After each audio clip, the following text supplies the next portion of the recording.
tudo, né? Não, acho que não precisa. Não precisa? Acho que não precisa. Então vamos lá. Você acha que precisa voltar tudo? Começou. Nossa, isso.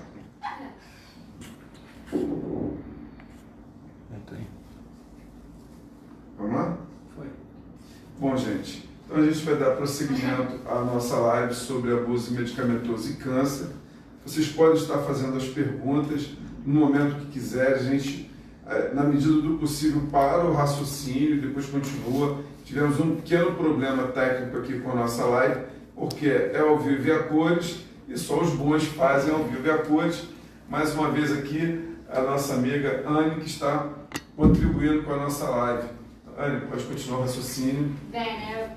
Eu acho que quem viu um pouquinho ou quem voltou agora, meu nome é Ana, sou farmacêutica, e a gente estava anteriormente sintetizando, né, a importância do farmacêutico ou de qualquer profissional da saúde em locais como o SUS ou farmácias, clínicas, dentro do município, dentro do estado, então isso é de uma relevância grande. E a gente começou a fazer a abordagem, né, sobre o abuso medicamentoso, que é um dos temas hoje, né, das temáticas que a gente vai dissertar aí ao longo da live e trazer informações e estar à abertura para dúvidas aí de todos.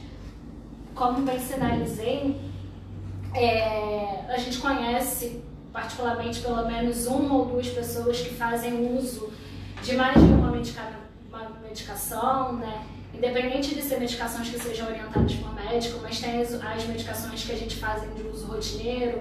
Muitas das vezes a gente já está fazendo um tratamento que demanda mais de um medicamento, e aí a gente sente algumas reações adversas nesse, e talvez por uma falta de orientação, ou até mesmo uma automedicação, a gente continua tomando outros remédios. Então é importante a gente ter a consciência de tudo que a gente está tomando e ter a orientação necessária para que o tratamento seja eficaz e a gente não fazer o uso desnecessariamente de remédio, porque o remédio é bom, ele ajuda a qualidade de vida, desde que traga benefício, né? E não os riscos que a gente não espera nesse tratamento.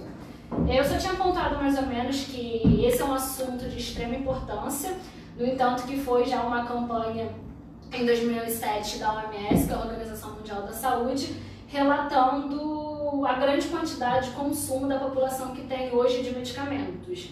E muitas das vezes, pelos estudos levantados, eles chegaram, né, a certidão de que 50% das pessoas tomam remédios desnecessariamente.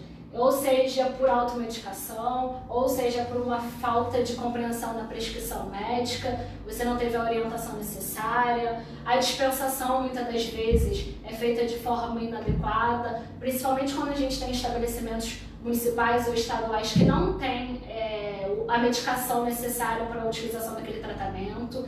Então é sempre importante a gente fazer essas conscientizações de profissionais da saúde, medicamentos e um sistema de saúde eficaz, né? Aqui é mais ou menos uma relação que a gente sempre tem que ter com o paciente e a saúde, principalmente a receita. A gente tem que ter uma transparência na prescrição. Hoje a gente vai em mais de um médico, né, vista as especializações de cada. Então tem que ser claro com o seu médico, se eu vou para um cardiologista e depois eu vou para um angiologista, eu tenho medicações diferentes, eu tenho receitas diferentes. Então seja claro com o seu médico, verifique se antes de você iniciar o tratamento, você relata as medicações que você está tomando, para realmente ver se a gente não pode ter algum tipo de interação medicamentosa. E aí é importante você ter essa transparência e o médico ou o profissional da saúde transmitir essa segurança para que você faça um tratamento eficaz, né? Também tem outro detalhe, né? Vamos aproveitar, bem dito por você, a importância, por exemplo, você deu o exemplo do cardiologista e do angiologista, né? Às vezes, um mesmo remédio, um mesmo fármaco passado por ambas as especialidades vasculares, né? Uma cardiovascular, outra vascular, sim, e acaba sendo o mesmo medicamento. Por exemplo, Somalgin, né? E AS. Você pode falar um pouco? Ambos atuam no fluxo sanguíneo, então não tem a necessidade de você fazer a utilização dos mesmos medicamentos que contêm os mesmos princípios ativos. Então é importante, né, você, por exemplo, eu acho bem dito, eu fui no cardiologista e depois fui no angiologista, você conversar com o seu médico e falar a medicação que você está tomando, porque muitas das vezes ele não ia entrar com essa medicação. Ou talvez aumentar a posologia de uma, mas não tem a necessidade de fazer mais de uma medicação que atue na mesma funcionalidade, né? Então, é importante ter essa transparência com o médico. Independente se eu for no médico um ou no outro especializado, é sempre dissertar e informar quais são as medicações que você está tomando. Porque muitas das vezes ele que é capacitado e orientado para poder fazer essa troca, ou fazer essa retirada de medicação, ou aumentar a dosagem, enfim, para a gente ter um tratamento eficaz, né? E não tomar descontinuamente inúmeros remédios que muitas das vezes têm o mesmo mecanismo de ação. Verdade. Aqui é mais ou menos uma dica, né? Não sei. Para o que a gente fazia durante a consulta, né? Eu enfatizei bastante para a gente sempre ser claro com o médico, né? Relatar, mesmo que não faça parte da especialização dele, mas relatar todas as medicações que a gente toma, porque ele vai poder ter a capacidade de orientar a gente. Informar se depois de uma consulta, né, rotineira, você tomou um medicamento, depois tomou outro, se você teve algum tipo de reações, se foi alguma reação que é propícia, né, da medicação, ou se foi uma reação adversa que você nunca tinha tomado. Muitas das vezes pode ser por causa de interações medicamentosas. Eu estou tomando mais de 3 medicações por dia e uma delas eu tive uma interação medicamentosa que não foi benéfica, né, para o tratamento e nem para o paciente. Além disso, né, como a gente estava anteriormente conversando, existe doenças que a gente denomina, né, como curáveis e as que acaba se desenvolvendo durante a vida, né? E muitas das vezes está relacionado com maus hábitos. Então, assim, às vezes o uso da medicação, a gente atua para melhoria de vida, mas muito deles a gente pode fazer a inclusão e aí com o decorrer, né, ao longo prazo, a gente pode ter a diminuição, até mesmo a retirada de medicamentos, se a gente tiver hábitos saudáveis, a gente tiver uma boa noite de sono, fazer uma alimentação equilibrada, beber bastante água. Então eu acho que por isso mesmo eu grifei ali a importância de, juntamente, né, com esse tema, né, de abuso medicamentoso e a quantidade de medicamentos hoje que a gente toma, é sempre bom relacionar com hábitos saudáveis, que talvez ao longo prazo você vai ver que não tem necessidade de tomar inúmeras medicações, né? Aqui é mais ou menos, né, como a gente está conversando sobre tomar muito medicação, na farmácia a gente denomina isso como uma polimedicação ou polifarmácia, que é a inserção, né, é você ingerir mais de um medicamento. E em pesquisa já é comprovado que a partir do 3º medicamento você tem interação medicamentosa. E aí o médico capacitado ou qualquer profissional de saúde vai poder orientar para que essas reações, né, essas interações medicamentosas sejam benéficas para o paciente e para o tratamento. Então, a gente tem um aumento, né, de consumo de medicações hoje em grandes faixas etárias. Antigamente a gente tinha aquela ideia de que só idoso toma bastante remédio. Hoje em dia não é assim, né? A gente tem uma alta disponibilidade de medicação. Qualquer pessoa hoje consegue ter fácil acesso ao medicamento. Eu não preciso sair de casa para tomar medicamento. Então é importante a gente ter a conscientização e quaisquer orientação. Agora, uma pergunta importante é a seguinte: por que você não encontra no contexto municipal a participação do farmacêutico nessas aviações de medicamentos? Né? Você vê que os medicamentos são passados por, às vezes, colegas médicos e tem ali uma interação medicamentosa, muitas vezes pacientes com hipotensão, pacientes com síncope, e o médico não procura o farmacêutico e vice-versa. Qual é o problema? Então eu acho que, eu particularmente acredito muito numa equipe multidisciplinar, né? Sim, então, também. assim, a gente tem que trabalhar dentro da saúde com todas as pessoas, com todos os profissionais capacitados. Então, eu acho que, infelizmente, principalmente aqui no município de São João, a gente não tem a grande absorção dessa demanda em outras áreas, né? A gente foca muito nos médicos, até mesmo para poder dar toda a assistência, mas é importante a gente ter uma equipe multidisciplinar, até mesmo para atuar nisso. É importante a gente ter uma farmácia, um atendimento farmacêutico básico. A gente vê, né, não aqui, mas em muitos lugares, né, que eles atuam conjuntamente. Então, normalmente o médico faz todo o processo de diagnóstico, mas juntamente com o farmacêutico acaba entre eles verificando qual a melhor adesão da medicação para aquele tratamento de acordo com o indivíduo. Então eu acho que falta esse estímulo dentro do ambiente, principalmente do município que a gente está. Hoje a gente não tem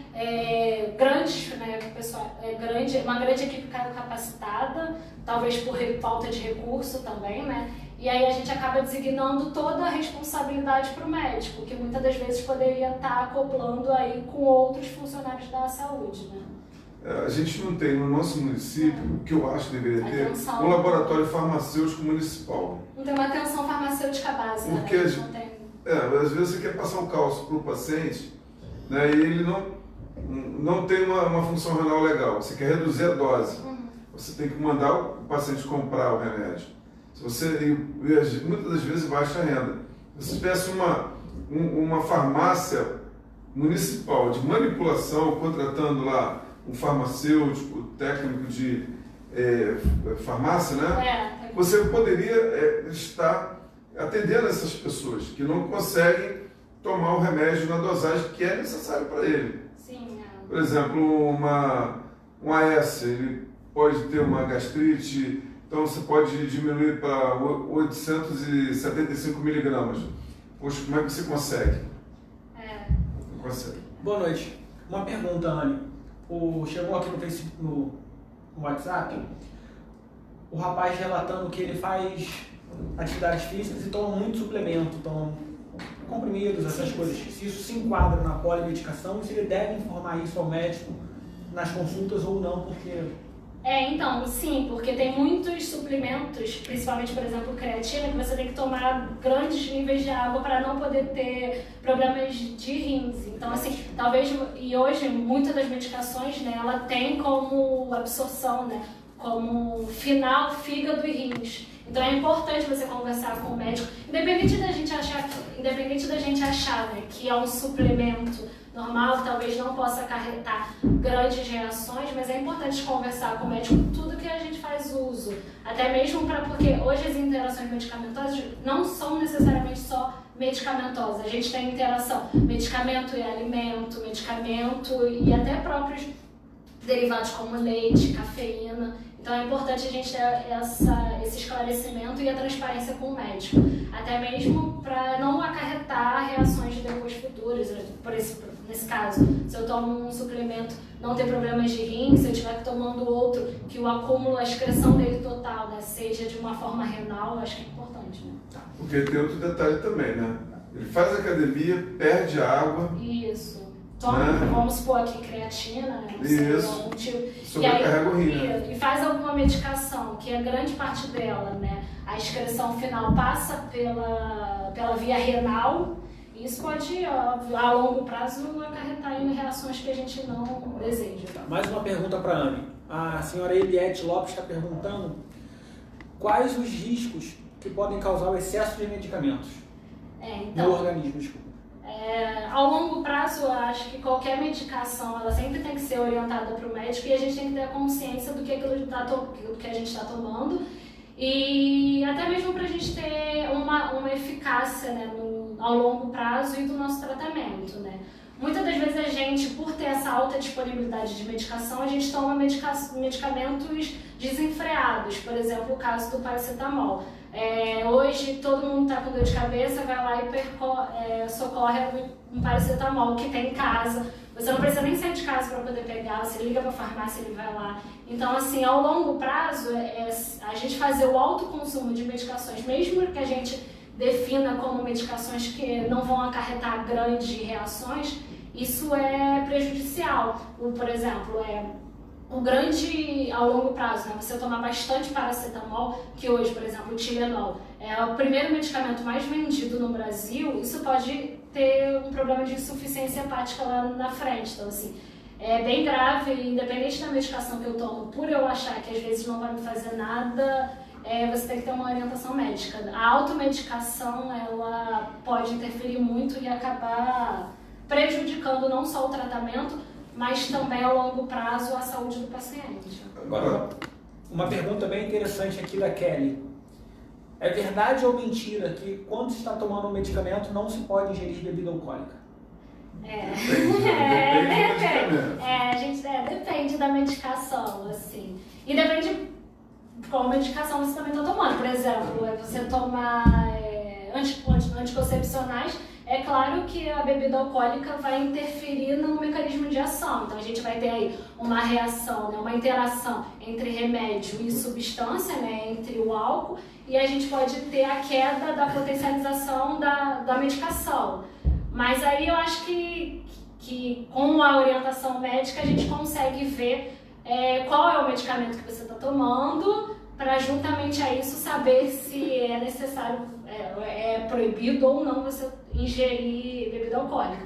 E é claro, não desfreadamente, né? Um consumo moderado ali. A questão, nós estamos falando aí de anticoncepcional, creatina, agora eu vou te fazer uma pergunta, né? Eu tenho certeza que muita gente tem isso na cabeça. A questão da testosterona, isso já virou uma pandemia também? Assim, tem muita gente que para os fins, né, para os fins, aí na academia acaba tomando desfreadamente, mas é um hormônio e numa proporção que você toma que você não tenha aí o seu organismo, né, não consiga fazer a absorção, né, completa, isso futuramente pode acarretar sérios problemas. Então, assim, é um hormônio e a gente tem que ter a conscientização e a orientação médica para poder fazer a dosagem correta. Não é só eu vou tomar para poder ficar bonito e achando que lá na frente isso não vai me acarretar em nada. Qual é a diferença do medicamento genérico para o normal? Apenas o preço? Então, hoje na farmácia a gente tem aí 3 medicamentos, né, que a gente denomina como genérico, referência e similar. Ambos os 3 têm o mesmo princípio ativo, têm a mesma medicação inclusa, tem que ter o mesmo mecanismo de ação. O que interfere é o nome comercial, basicamente. O referência é o primeiro medicamento, que é o primeiro medicamento patenteado, por isso muitas das vezes é o mais caro. E a empresa, por exemplo, descobriu a molécula e patenteou a medicação. E aí aquela medicação a gente denomina como medicamento de referência. Por isso ela é a mais cara.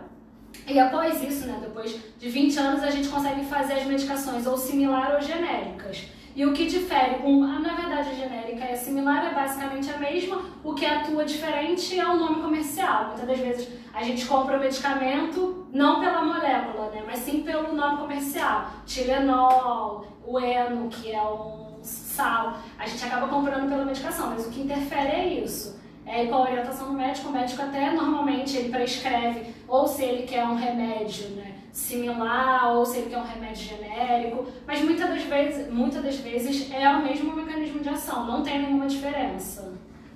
Só o preço, né? Pergunta para o Dr. Lino. Doutor, eu tenho algumas varizes, existe algum remédio que eu devo evitar?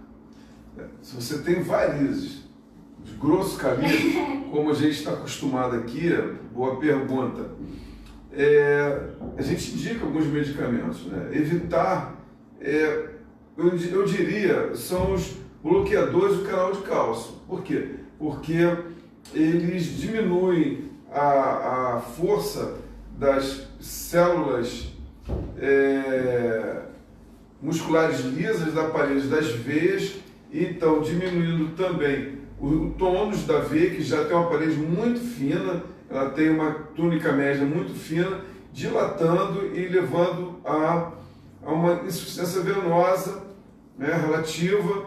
E também esses bloqueadores do canal de cálcio, eles também atuam na parede das células que perfazem a superfície dos vasos linfáticos, levando então ao não fechamento dessas fenestras, levando então a um edema de membros inferiores. Vou dar um exemplo, foi até uma tese minha, foi a da amlodipina, que na minha opinião é um bloqueador do canal de cálcio, um dos piores que tem, é muito pior do que a losartana, do que a nifedipina. A nifedipina também causa edema de membros inferiores, mas pior do que a amlodipina não tem. E se você chega aos 60 anos, né, você tem que reduzir às vezes a dosagem de certos bloqueadores de canal de cálcio, porque senão vai levar edema de membros inferiores. Eu descrevi uma doença na minha tese, foi o linfedema senil a partir de 60 anos, causado por bloqueadores de canal de cálcio,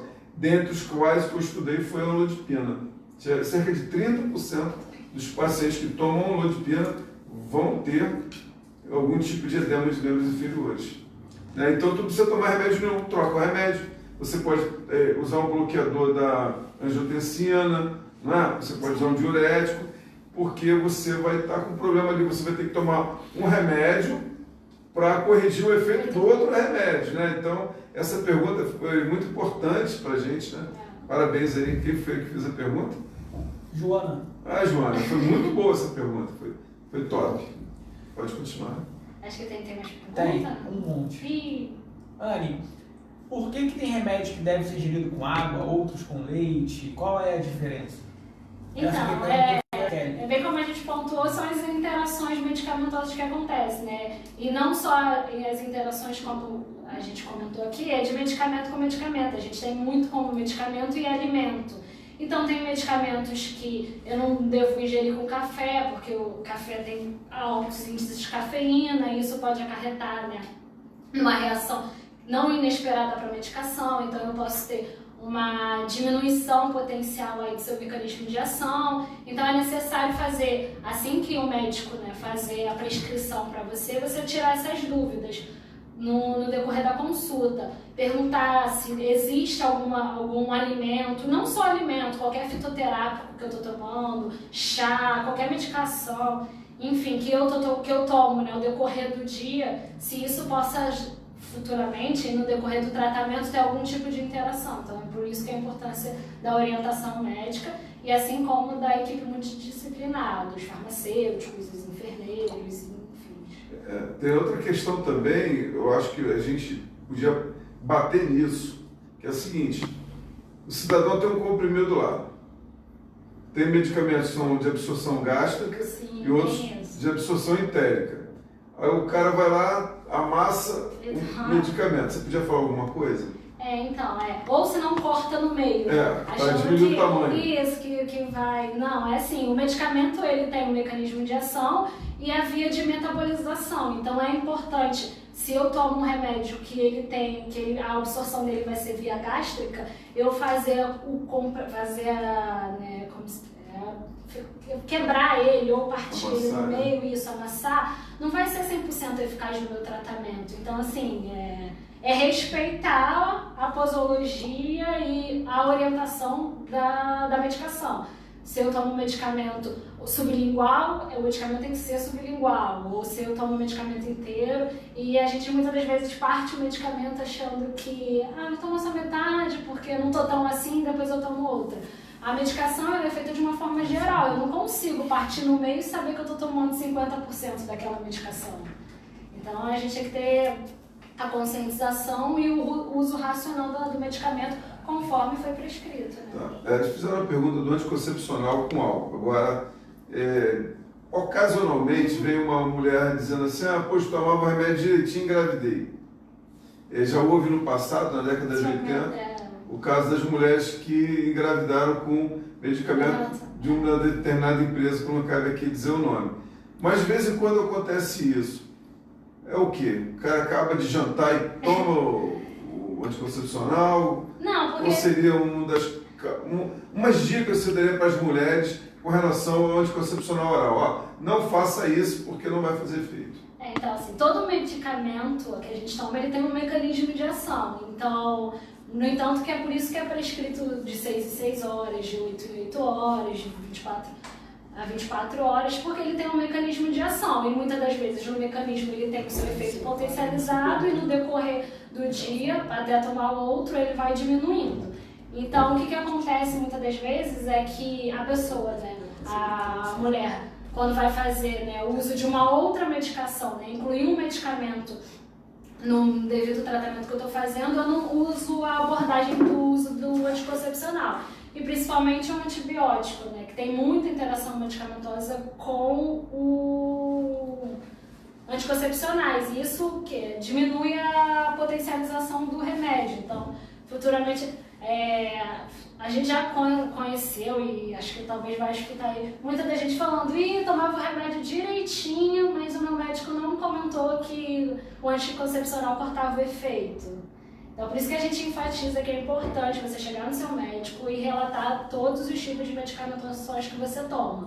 Seja aquelas que você usa aí diariamente, como anticoncepcional, ou qualquer outro medicamento, porque a interação acontece e ou ela pode ser benéfica, ou, em muitos dos casos, acontecer reações e riscos aí que a gente não queira. Anne, pergunta da Jaqueline. É verdade que o uso do antibiótico diminui o efeito do anticoncepcional? Então, tem estudos que relatam e aí a gente faz, né, tem que saber o anticoncepcional que ela está tomando, o antibiótico que ela está tomando e aí o uso prolongado de um com o outro. Mas alguns estudos relatam que o antibiótico ele pode diminuir o mecanismo de ação do anticoncepcional. Então, normalmente, quando a orientação médica, muitas das vezes, é que no decorrer do processo do antibiótico, você usar outras prevenções, preservativos, camisinhas, enfim. Mais uma. Hoje tem muitas perguntas. A gente nem foi para outro tema ainda, que tem câncer. Verdade. Depois disso aqui a gente dá uma pausa nas perguntas e Volta. vai pro câncer. Pergunta do Lino Breno. Boa noite. Percebo uma crescente divulgação de fitoterápicos e chá via rede social ou no boca a boca, mas sem nenhuma explicação mais detalhada. Não seria importante uma rede composta por médicos, dentistas, farmacêuticos para comentar sobre o assunto e diminuir possíveis interações, já que a grande maioria das pessoas não considera fontes vegetais como medicamentos propriamente ditos? Sim, é uma ótima pergunta. É muito boa, porque Parabéns. A gente, muitas das vezes, principalmente aí a gente abre em internet ou via, né, aí, televisão, a gente vê bastante a propagação de consumo de chás ou qualquer outro fitoterápicos. Mas eles são considerados medicamentos e eles têm interações. Muitas das vezes, eu lembro que no decorrer da faculdade tinha uma menina que ela levava aquelas garrafas enormes de chá e ficava tomando aquilo o dia todo.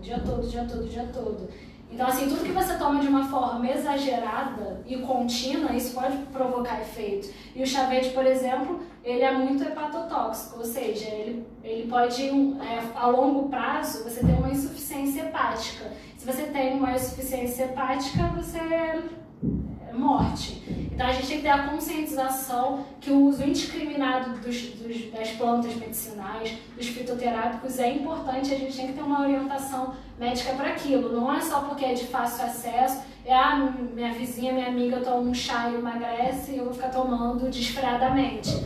A gente tem que ter consciência do que aquilo que está tomando. Né? E dentro disso aí eu gostaria de falar um pouco. Nós temos o salgueiro. Da casca do salgueiro se tira o AS. O cara vai lá, faz um chá da casca do salgueiro, toma desesperadamente. Vai ter uma hemorragia digestiva. E tem ainda a metilxantina, né, da erva doce. A erva doce é uma erva doce, mas pode causar uma arritmia cardíaca. O café, a cafeína, vai atuar lá na fosfodiesterase, na membrana celular. Pode também dar um aumento da arritmia. Arritmia cardíaca. Então, o café é uma planta. Vai lá ver. Toma à noite o café à noite, para ver se tu dorme. Então, é um remédio, ele é um estimulante, né?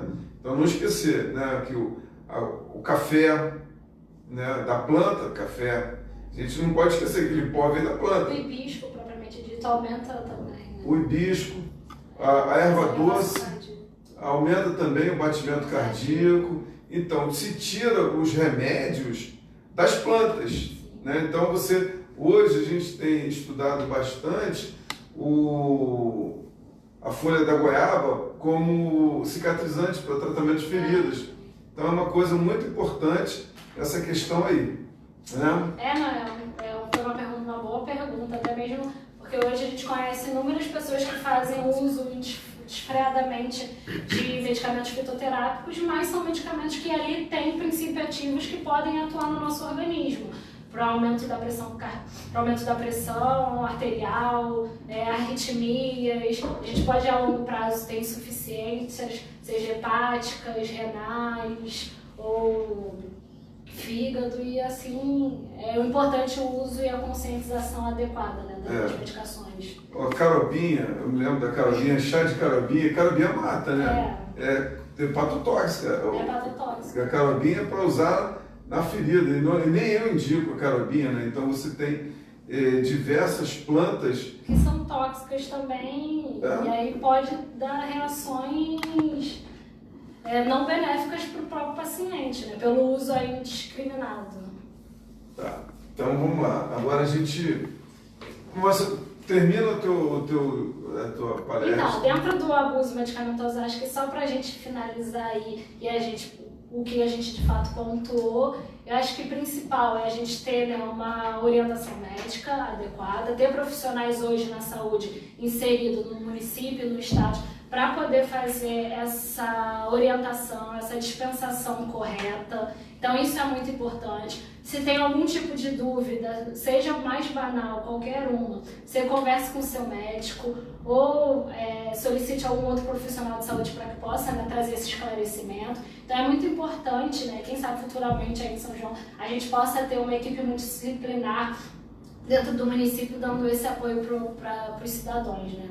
Você acha que é necessário no nosso município ter um centro de atendimento à intoxicação medicamentosa? Sim, porque hoje é bem rotineiro, assim, a gente vê muita hoje, a pessoa morreu daquilo, mas normalmente você faz um acompanhamento dos medicamentos que a pessoa tomava, enfim, porque é importante. Isso pode trazer a morte, então é importante a gente ter a conscientização e essa equipe multidisciplinar. E aí acho que juntamente, né, ter farmácias já aplicadas para poder fazer a utilização e a dispensação de medicações corretas, medicações necessárias. Então acho que é importante aí a gente trabalhar futuramente nesse processo e nessa introdução de mais profissionais da saúde capacitados no nosso município.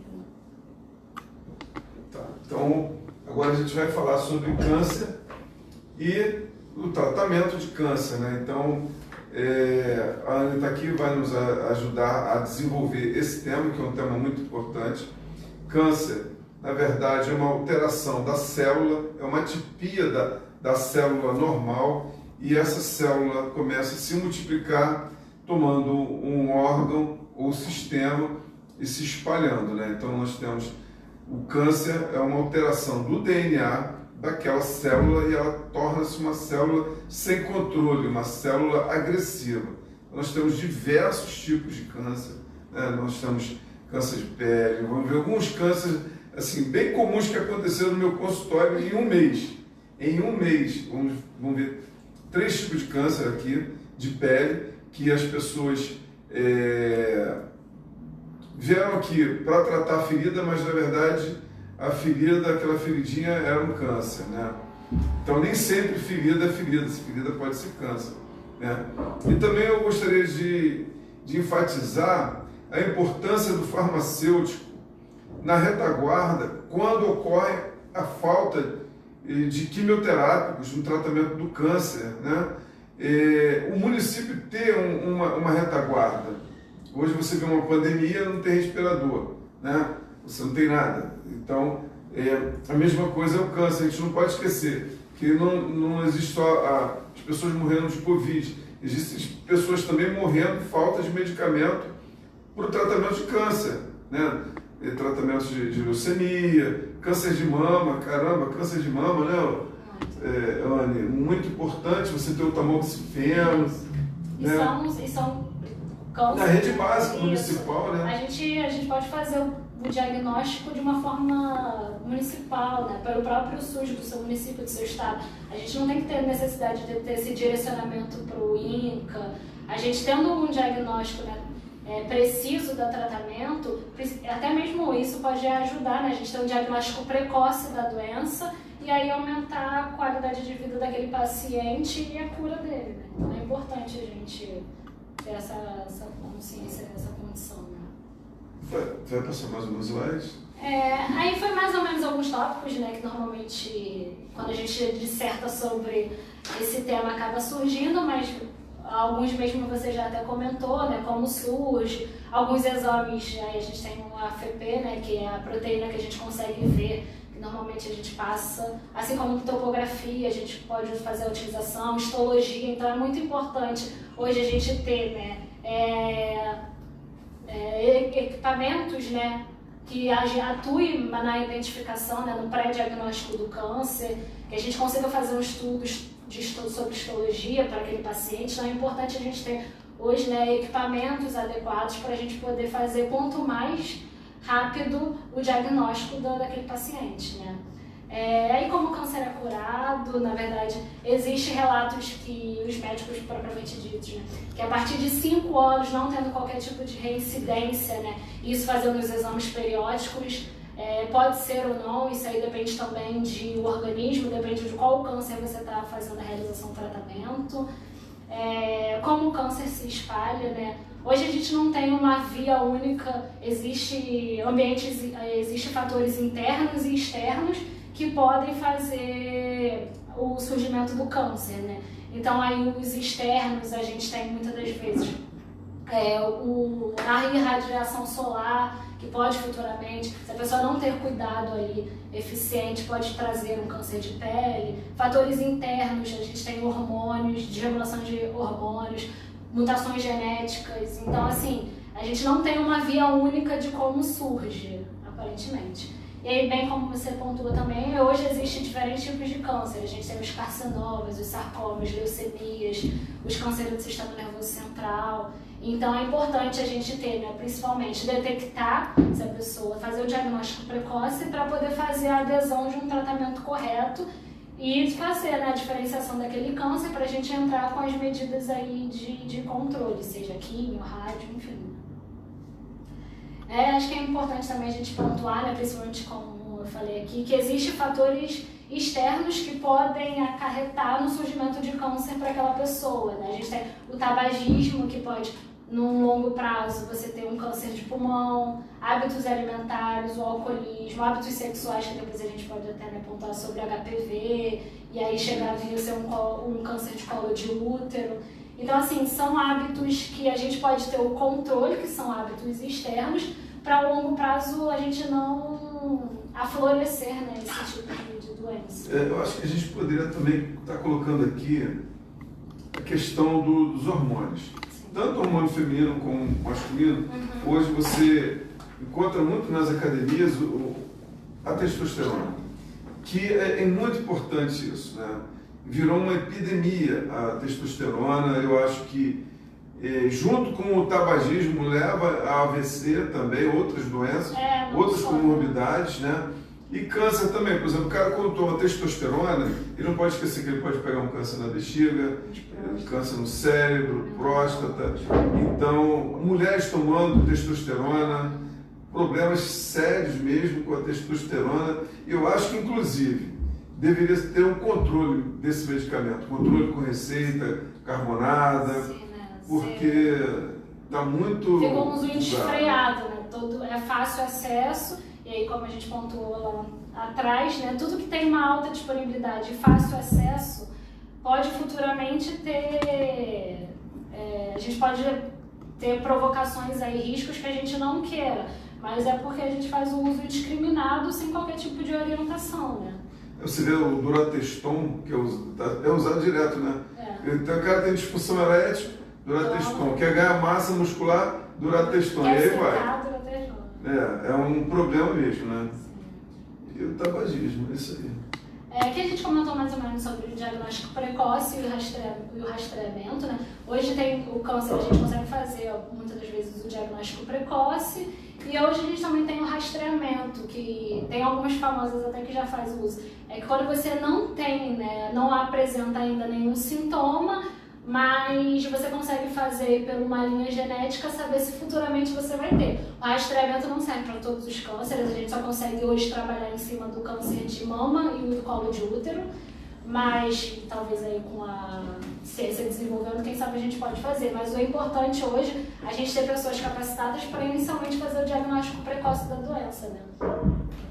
E aí a gente vai pontuar, acho que também é importante a gente falar sobre o tratamento do câncer pelo SUS, né? Porque hoje o SUS, ele faz toda a assistência do tratamento, seja via diagnóstico, seja liberação medicamentosa. Então, hoje ele é custeado, né, pelo Estado, pelo governo. Então, a gente precisa saber quais são os direitos né, do paciente de câncer em cima do nosso município, do nosso estado. Então, acho que é importante aí a gente comentar um pouco sobre isso. Né? Claro. Nós encontramos um gargalo entre o diagnóstico e o tratamento. Eu até comentei, desculpa te cortar, mas não, dentro do decorrer é assim mesmo. Existe uma lei hoje que ela é chamada vulgarmente pela lei dos 60 dias. Que isso é lei, que depois que é feito o diagnóstico do câncer, a pessoa tem que ter até 60 dias para iniciar o tratamento. E aí hoje, por exemplo, a gente vê na pandemia que esse intervalo muitas das vezes não é cumprido. Desde o diagnóstico até o início do tratamento, muitas das vezes já se passou mais de 60, de 90, de 120 dias. Então é importante, né? Mas até antes da pandemia, porque o que acontece? É muito importante você entender isso, porque às vezes você perde um ente querido e esquece que você pode ter câncer também. Então você não reclama, né, no período que você tem que reclamar, você tem que reclamar no período eleitoral, no período daqui a alguns dias que você vai poder ter sua voz ouvida. Porque o que acontece? Antes da pandemia já havia um gargalo, agora o gargalo, quer dizer, fechou mais ainda, então você tem um montante atrás de pessoas com diagnóstico de câncer de mama, câncer de próstata, pessoas com câncer na língua, câncer no lábio, podendo ser curado e as pessoas tendo metástase, não é? E depois não tem como... Estágio avançado, né, da doença, né? Exigir isso, que eu vejo muito isso, advogado fazendo isso, entrando na justiça para o paciente ter o tratamento do câncer, entendeu? Então,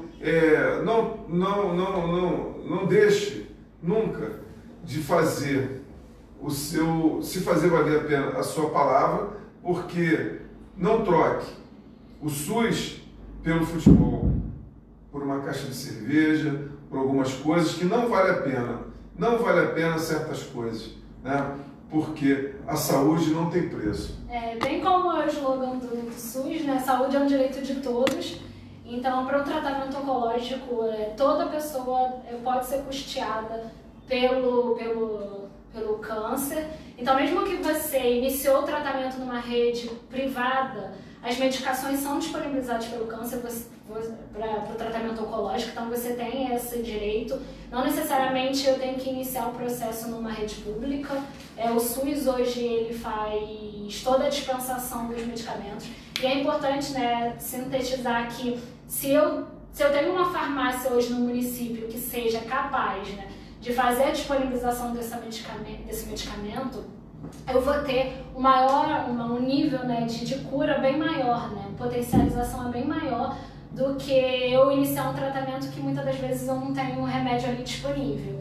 E o próprio SUS, se você entrar, você tem uma farmácia próxima de você que não tem o remédio oncológico que você necessita, lá você consegue, seja em ouvidoria, até mesmo pelo Estado, você consegue fazer a solicitação desse medicamento. Então, eu vou apenas mostrar algumas coisas.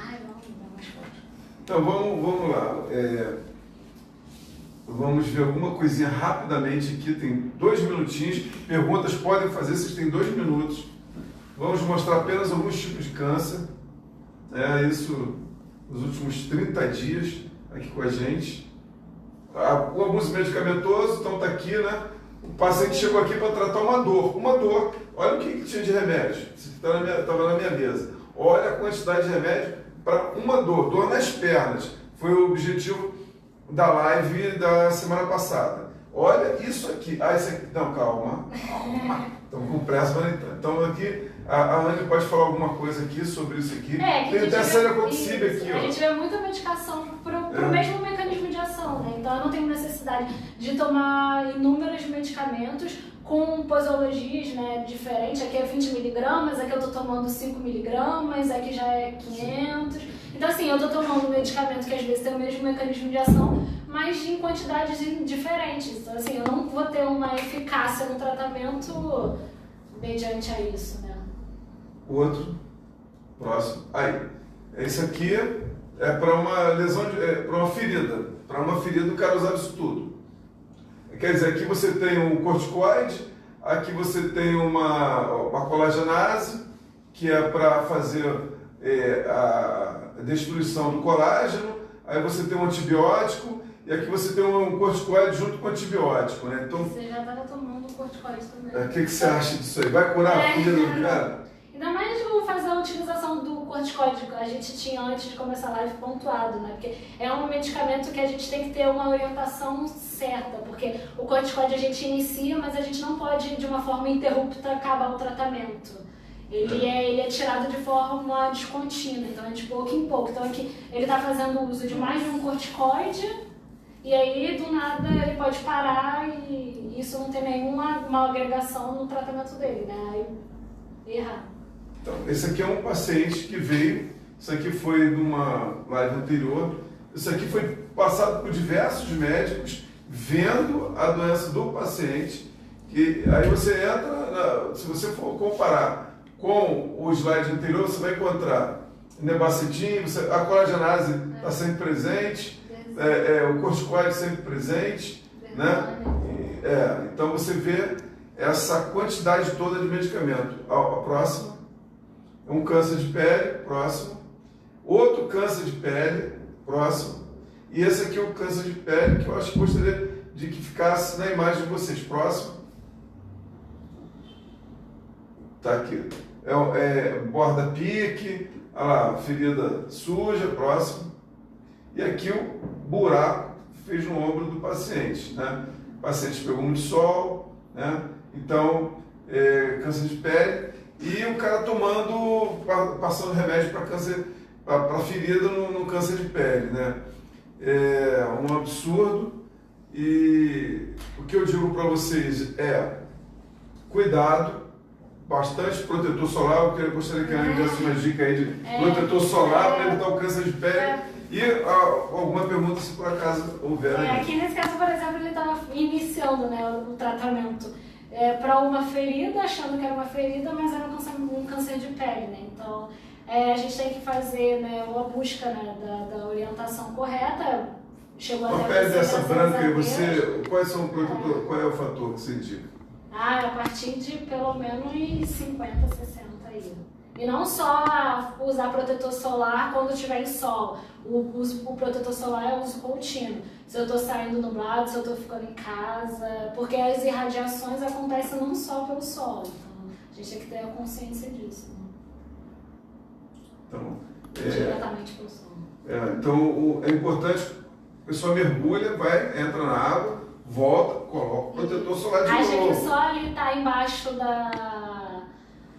do guarda-sol, não precisa de protetor, mas ali a radiação vem no sol e ela bate na areia e volta para você. Então, assim, muitas das vezes a gente acha que só o contato, né, de andar na rua direto com o sol é que eu preciso do protetor solar, mas não necessariamente é assim, né? É o uso aí contínuo. Então, finalizando, gostaria de agradecer a Anne. Eu que agradeço a participação. Espero que todo mundo tenha gostado. As perguntas foram todas muito boas, realmente. E dizer que é importante nós termos cada vez mais um serviço multidisciplinar com farmacêutico, buscar junto ao poder público cada município ter a sua própria farmácia popular bem estruturada e até manipulando medicamentos para as pessoas mais carentes. Tá? Um forte abraço e espero que vocês possam estar compartilhando no WhatsApp, no Facebook, no Instagram, no Twitter, a nossa live de hoje. Um forte abraço Uma boa noite para todos. Obrigada, pessoal. Boa noite.